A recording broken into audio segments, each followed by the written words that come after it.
Welcome to Dysfunctionally Yours, the podcast where we embrace the chaos, laugh through the struggles, and find hope on the other side of trauma. I'm your host, Brittany, and if you've ever felt like your life was a beautifully messy roller coaster of dysfunction, trust me, you're in good company. Here, we'll have real, raw, and sometimes ridiculous conversations about mental health, relationships, and healing, because let's be honest, life isn't always pretty, but that doesn't mean we can't come out of it stronger and maybe even smiling. So grab a cup of coffee or a glass of bubbles, and let's navigate this wild journey together, dysfunctionally, but never alone.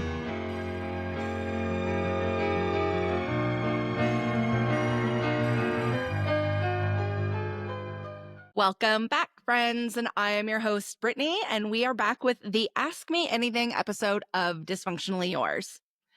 I'm not going to lie. I should take a drink of that.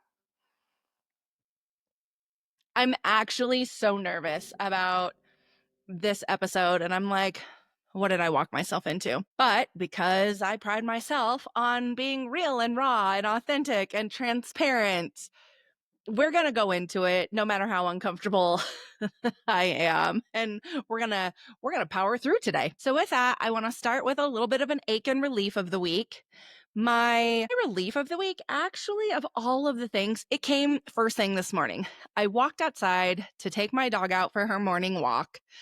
I look up at the sky, and it is this bright bubblegum / like Barbie pink color with all these like blue clouds, like just absolute cotton candy skies. And it looked so gorgeous. And I'm like, oh, wow. I love coming outside first thing in the morning and being able to see this masterpiece in the sky. And then I glance over. There is a gargantuan hawk sitting in the tree right outside of my house. And he is chilling. He's looking down at me and the dog, kind of watching us as I'm like, oh, look, so cool. Like watching him. So cool. He was so big. And last spring, I used to see him out there a lot, and then I didn't see him for a while. So I was like, oh, maybe they moved or something. And I don't think so. I think I just maybe they hop a little, like maybe a little tree hopping or something. I don't really know, but he was there. He was so big, and that was very exciting. So, when we go outside, let's make sure we look up as well. There's beautiful things up there. My ache of the week comes a little bit, not so much, maybe it's an ache, but it's also an acknowledgement. When I started this podcast, like I had to really come to terms with myself and the fact that like if I was going to do this in a real and authentic way, that there was going to come a time where people didn't necessarily like what I had to say. And I had to be okay with that. I had to be okay with potential confrontation. I had to be okay that it might upset people or ruffle their feathers. And I was like, you know what? That's okay. This is my story. And also, I can acknowledge that some of the information I give, people might not like. So I received just a spattering of comments on the YouTube channel from my father.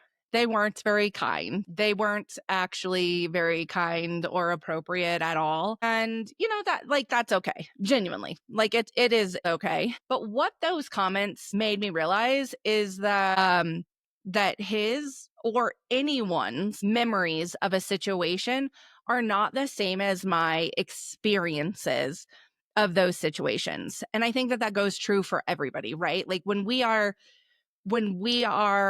in the thick of our own stuff, or we are experiencing our own things, or we are young, or we are vulnerable, or we are whatever, it doesn't actually matter. But that whenever, like, that's our perception of this story. And that doesn't actually mean that it's the other person's memory of that. And it's okay.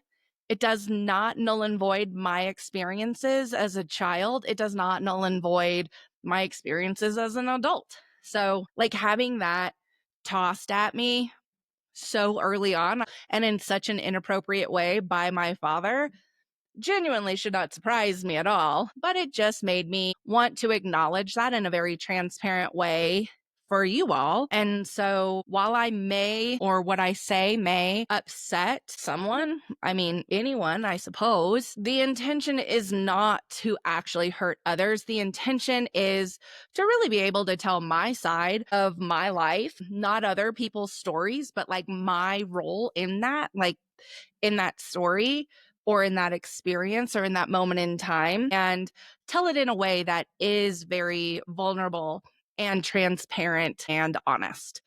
So that is where I like, that's my my ache, but it's not an ache, right? It's just like I said, it's just an acknowledgement. So with that, we're going to jump into the meat and potatoes of the Ask Me Anything episode. I had posted on the Instagram page that you could write in, that you could fill out the Google form or whatever, and you could like ask me anything. And then we would get to it on the podcast. And I don't know what I was expecting, but here we are. I had a lot of people ask about anxiety. And I don't know if it's because you all struggle with anxiety so much or if I radiate as a human being that struggles with anxiety so much. And if it is the latter, thank you for seeing me. Thank you for understanding. I operate on a level of like 120 anxiety at all times. At any moment, give it any moment in time, I am operating with anxiety. And it could be over nothing. It could be over like the chicken in the fridge. Has it been in there too long? Like, where did that hawk go to live? Is there actually gas in my car? And 22 billion in four things at work at any given moment, even if I'm not at work. I don't know if I hurt that girl's feelings in the third grade. The answer is yes, probably you did, Brittany. So sorry. Hurt people, hurt people. My closet, oh God, gives me so much anxiety. Why does my neighbor hate me? And have I had enough coffee today or too much coffee? And did this coffee actually hurt or hinder me? Who's to say we're going to keep drinking it? So I don't actually want to go into that because I think in the upcoming time, I would actually like to have an entire episode on anxiety, how it impacts, how we process it, potentially have a guest on to do that episode as a little bit of like back and forth on that one. I think that would be a pretty great episode with a co-host. So I don't want to spend too much time on it, but the answer is yes. Yes to all of it. Yes to all of the anxiety. I'm queen of fidget toys. So I have 900 of those as well within arm's reach always. So anyways, I also had a couple questions. And so because that was like a theme, clearly, I figured I would touch on it. I did have a question come in that was like, oh, you talked about getting married, not being married. Did you ever get remarried? And I was actually talking to the creative director about some things, and he was like, this is actually something I want to like, what about it? Like this is a moment in time in your life that you never talk about. I'm so curious. And I had to sit and have a think on that one because short answer, yes. Yes, I did get remarried. Yes, I did. And I had to really contemplate this conversation and how I was going to deliver it because I believe that there was so much going on in my life at the time that I got remarried that it was a terrible idea. It was a terrible idea. I don't believe that I come out of that looking like a shining star or a rose or anything like that. I'm okay being the villain in people's stories from time to time, so long as we learn from it. So long as we learn from it. So I was like, how vulnerable do I want to be? But again, if I'm asking others to be vulnerable and I'm asking others to trust that I will be vulnerable with you as well, then I guess the answer is yes, we'll talk about this. And yes, we will acknowledge that it might be uncomfortable and hopefully we could tie it up in a nice little bow. I will say I was young. I was really young. I don't know, 24. Did I just drool on myself? I think I did. I was like 24 and had already been, maybe 25, and had already been married, had already lived overseas, had already had 2 children, had already been divorced, right? So there's a lot of life that's already happened at this point in time, and not necessarily great things, but this was where we were. And I think there might have been, it's so gray. I was really thinking a lot about the timeline of this to get it right. And it's gray. I think it is a moment in my life that I have disassociated from, like out of sight, out of mind. We don't need to talk about it. But I believe that there was maybe 8 months from meeting him till we got married. So just really, really, really fast. And that moment in time in my life was right after I had gotten out of the hospital. I've talked about being in the hospital for a month after my last suicide attempt, and throughout the demise, the ending of a marriage and things like that. And at this time, I am living in Virginia. The boy's dad, he has the boys. They are not living with me. And I don't know that there is an end in sight that they're going to live with me. He was given sole custody of the boys because of all of my mental health stuff that was going on, because he had journals of mine that he shared with court, shared online, shared. I learned at this moment in time that, like, I don't know, nothing is sacred, right? And so even though I had been the one to stay home and care for the kids and take care of them, I've acknowledged that there was a lot that I was not doing, and I was really struggling with my mental health. And so my boys weren't with me at all, and they were with their dad. And so I met who would be my second husband. I met him. We're having a good time. It's fun. Like we're having a good time. We started working in a bar. And so, that's a very different kind of lifestyle and different kind of work hours. And, we are living it up. And a lot of that is, drinking out of sadness and despair. And also, I grew up really, really, really fast and had always been really responsible with my kids and being that wife and things like that. And so now I'm like, oh, well, might as well do all the things I couldn't do with my kids. And so we're having a good time.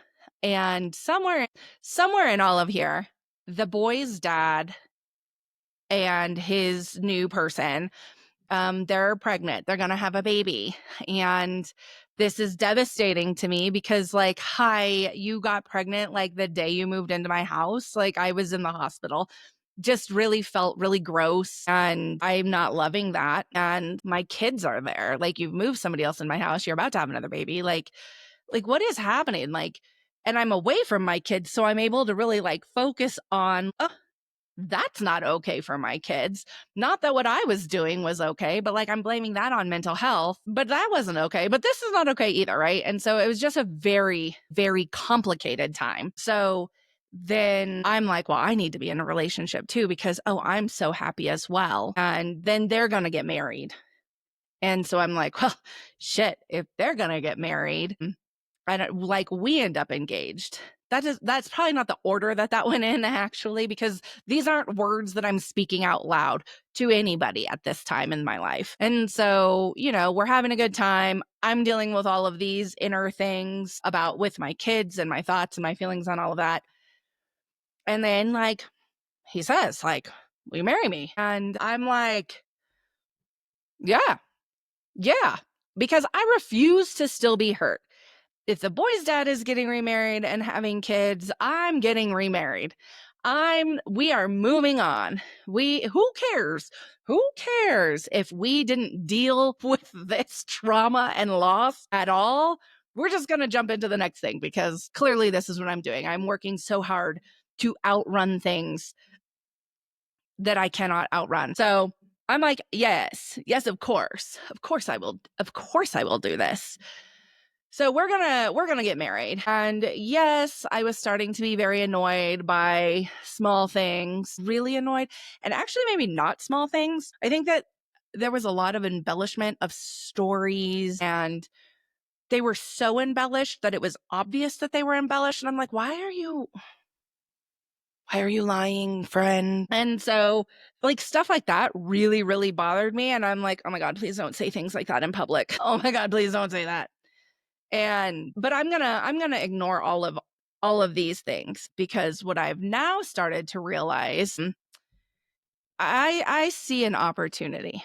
I am seeing an opportunity to gain stability. I'm seeing an opportunity to gather some consistency, to gather some support, to get some security. He is military. And in getting all of those things, that stabilized lifestyle, then I'm going to be able to get my kids back.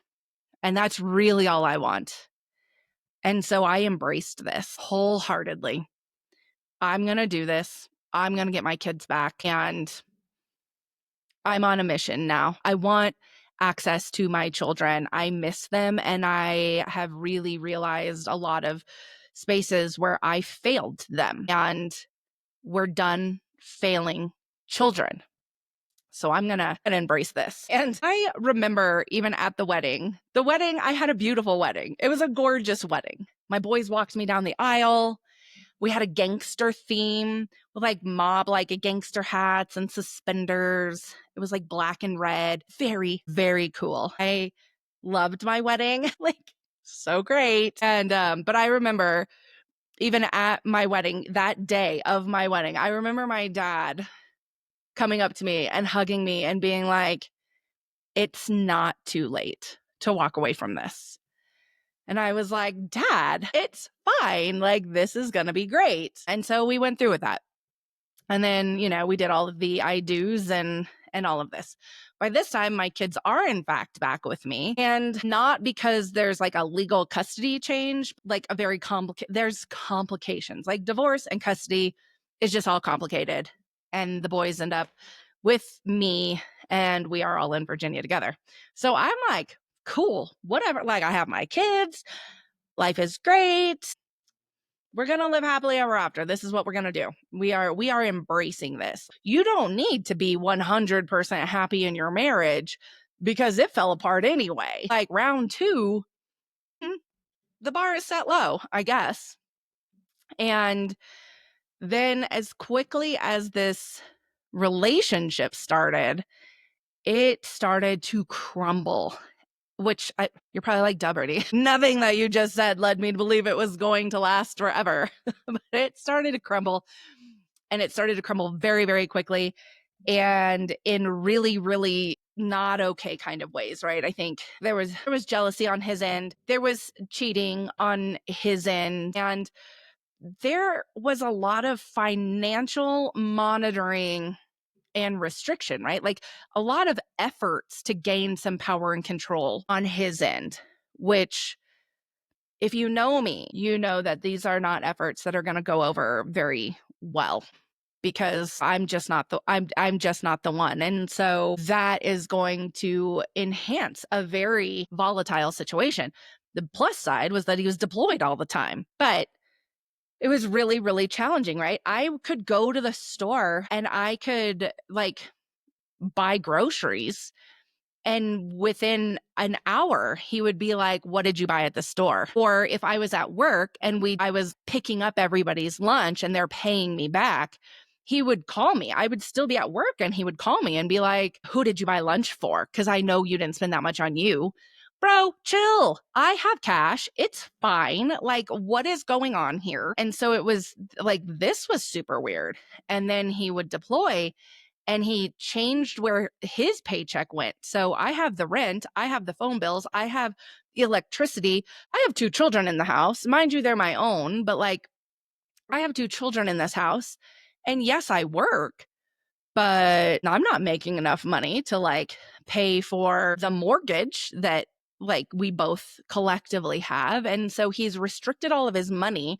And then because he's deployed, I can't just call him on the phone and be like, bro, like UTF. And so this is problematic. When he was in town, he was really jealous of like my kids and the amount of time I spent with my kids. So my kids were both involved in sports, in Boy Scouts, in school stuff, like just all of the extracurriculars. They were very tapped in. They were very involved. And he would block my car in the driveway so that I could not leave to take my kids to wherever they needed to go because I needed to be home with him because he just got back from being deployed. Again, this is not going to go well. Like, I promise you, my friend, that if it comes down to me choosing you or my children, I'm going to choose my children. I am going to choose my children. So this is a losing battle. And it just really kind of, it continues to get worse. So it was just not a good space. And then we were supposed to move. We were supposed to move into military housing. And he had told me that he had put us on the military housing list months ago. And then every time I would check in, he would be like, oh yeah, this is where we are on the wait list. This is where we are on the wait list. So this goes on for months at a time, like months. And then one day he's like, oh, FYI, I put in a 30-day notice 2 weeks ago for this place. And so we have to be out in 2 weeks. And I was like, well, where are we on the list? Like, why did you do that? What's happening? And he said, oh, I never put us on the list. Ever. That ended poorly. That ended, whatever story you want to make up about how that ended, I'll let you do that right now. It's actually my kid's godmother, like, favorite story to tell. Like, it ended poorly. But like, you can't take the roof off of my children's head and have been lying about this. So again, terrible, just a terrible, terrible, terrible go of it. You know, and at the end of the day, I'm like, well, I didn't want to be in this relationship anyways. I didn't want this marriage anyways. Like, this was a marriage of survival for me. Like, I will survive. I will be able to care for my children. I will continue to rise above all of this stuff. So somehow or another, we navigate past all of that for another, I don't know, a handful of months. I don't know what a handful is. 3, 5, not many, right? Not a ton.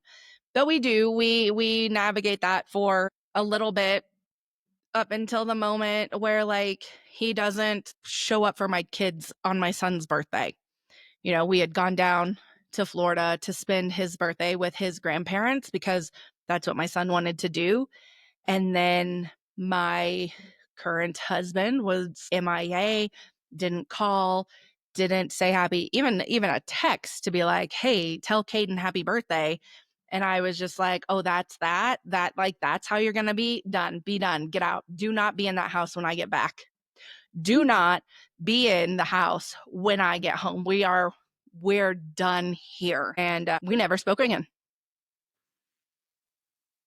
We never spoke again. That was that. He was out whenever I got back to town, and then we got divorced. He wouldn't sign divorce papers for years to continue to collect all of that dependent BAH. But, you know, whatever.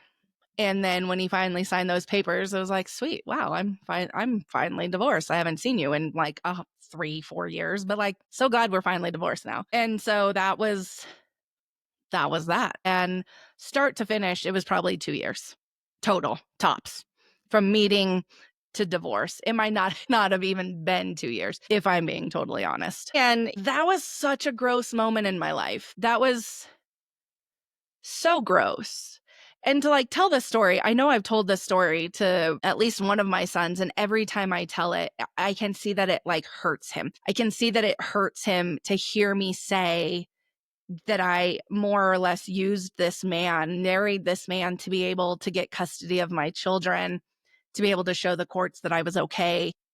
You know, I think about it a lot because, like, if I look up the definition of the word ashamed, It's basically saying like that you're embarrassed or guilty of actions or behaviors or characteristics that you've done. And so with that, like I can say that I am ashamed of that moment in time. But if you ask me if I would do it again, the answer is probably. The answer is most definitely probably. I wanted my kids back. I had a man that I felt abandoned me whenever I needed him the most, who moved in, his internet, whatever, girlfriend, and knocked her up and got her pregnant and took my kids and made the court believe that I was 100% too crazy to take care of my own children. And a court let that happen. Despite the fact I had been to the hospital, despite the fact that I had been in all of this treatment, despite the fact that I hadn't had a suicide attempt in quite some time, right? Like I lost everything. And as a mother, I was willing to do anything to get my kids back. And I think there was probably a lot of collateral damage in that. And that's not awesome, right? Like his family accepted me in. I don't know his motives or not. Again, we never, ever, ever spoke again. There was no big falling out. There was no fight. There was no nothing. It was just never speaking again. And, you know, I don't know the lasting impact that that had on him, but I would have to imagine that there was some. And that's unfortunate. Like, it's not in my nature to intentionally hurt people, but I think this is one of those examples of just really not being ready for something. And I had not dealt with all of the previous things that had happened in my life that I was already struggling with, that I've talked about already. Like I was already struggling. I was already having a hard time. And I clearly hadn't dealt with that. I clearly was continuing to just run away. We're just going to run away. New environment, new side characters. It's going to be okay. And I was still really kind of focused on the wrong things, but the right things, right? I made a lot of really poor choices for the right reasons, right? I made them for my children and was determined to like have my kids and make sure that they were cared for and loved, and you know, that I was going to be better for them because I realized how much I had failed them, and I had done a lot of work and, you know, had gotten on medication and was really, really working to address the depression that I had. But I still hadn't dealt with all of like the trauma, and that trauma that I carried had a lot of impact on my relationships with people, like intimate relationships, friendships, clearly with my kids, whatever. And so that was tricky. Like I clearly just wasn't ready. And I don't know that I would have done anything different. If I knew what I know now, would I do things differently? Absolutely. Of course. Of course I would do things differently now, but I am all of this 100 years older. I mean, that's probably dramatic. I'm not 100, but that was a really long time ago, right? I'm definitely not 24 years old anymore. And I know a lot more now than I did then.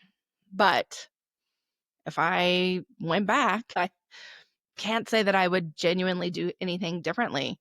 Because like I said, I did it for the right reasons. Put in the same shoes today? Again, absolutely not.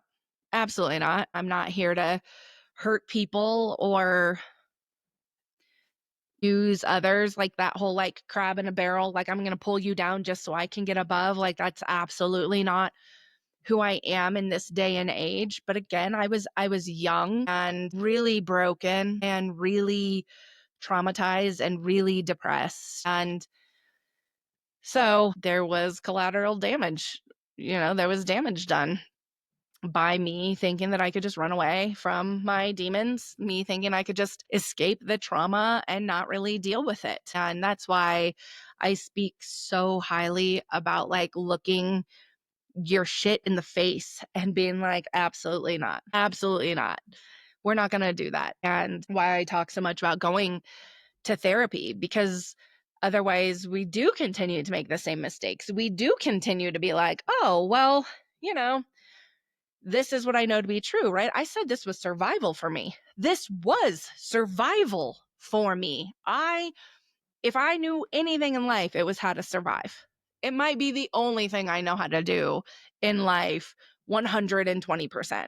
I have been taught how to survive since I was itty bitty. I've been in survival mode, and this I don't believe was any different. So I have not always made good choices. I have not always been my best version of my best self. But what I have done, even whenever I have tripped and stumbled, when I have fallen down, when I have ultimately failed at life, I've sat back and I've really tried to learn from that, because we're not going to do those things twice. I'm not going to make those same mistakes over and over and over again, because there's always room for new mistakes. We don't need to make the same ones. And I don't talk about this moment at all. Like I said in the beginning, like I really don't talk about it. And I oftentimes forget it. And I forget that other people don't know that I was married twice. And so it just will randomly come up, like just a random breeze over conversation. Be like, oh yeah, I did that with my second husband. And people will be like, what? What? How many times have you been married? Two times. Would I do it again? I can't say that I would. Can't say that I wouldn't. But I can't say that I would. Also, not that anybody's over here knocking on my door to be like, oh, we should get married, especially after hearing these stories. They're like, 29,000 red flags. It's okay. That's okay. I know I don't have a huge desire to be remarried. And it's so funny because I was listening back to one of the episodes where I was talking about whenever I was little, I just wanted to go be a workaholic. I wanted to live in a big skyrise building, and I wanted to just be all by myself with like my dog and my plant. And I realized, like, full circle, that's what I've done. Yeah, I had this marriage. I had this marriage too. We don't talk about that one. You may never hear me talk about it again. And, yes, I raised some kids, and yes, I did all of these things. But now, as a 43-year-old, yes, I'm 43. As a 43-year-old woman, I am able to be like, I can't see myself doing that. I have everything that I wanted whenever I was 11 years old. I have a career that I'm passionate about. I have my children whom I love very much, but I have my peace. I have my solitude. I get to be a workaholic. Nobody tells me how many hours I can and can't work. Nobody tells me what I can and can't do. And the only person, place, or thing that at this moment in time that I have to be 120% accountable to is my dog and my cats. Shout out, because it is actually my cat's birthday. Two of them. One is 6 and one is 12 today. So happy birthday to the king and queen of the castle. And that's just, that's where I am. And I'm content with that. And I'm happy with that. But I sure as hell made some shitty mistakes thinking that I wanted to be married. With that, I encourage you to make better decisions than I did. I encourage you to really look at your own personal shit before you try and loop your shit onto other people. And because that's just going to go so poorly. That's just going to go so poorly. If anybody that I've ever heard along the way is listening, I apologize. I apologize that my mental health and my brokenness hurt you. Genuinely. I mean that. I say it so but I mean that. This was a hard episode for me. This was more vulnerable than I thought I was going to be. So with that, you can tune in every week. Every Monday, there is a new episode that is released of Dysfunctionally Yours. Like and subscribe wherever you are listening to this so that you don't miss an episode, because why would you want to miss this roller coaster of chaos? I don't know. You can engage with the Dysfunctionally Yours podcast Instagram page, where there is the Google form that you can write in anonymously. Obviously, pop into the DMs, engage with the content along the way. And in the meantime, don't be afraid to be great. Toodles, poodles, bye.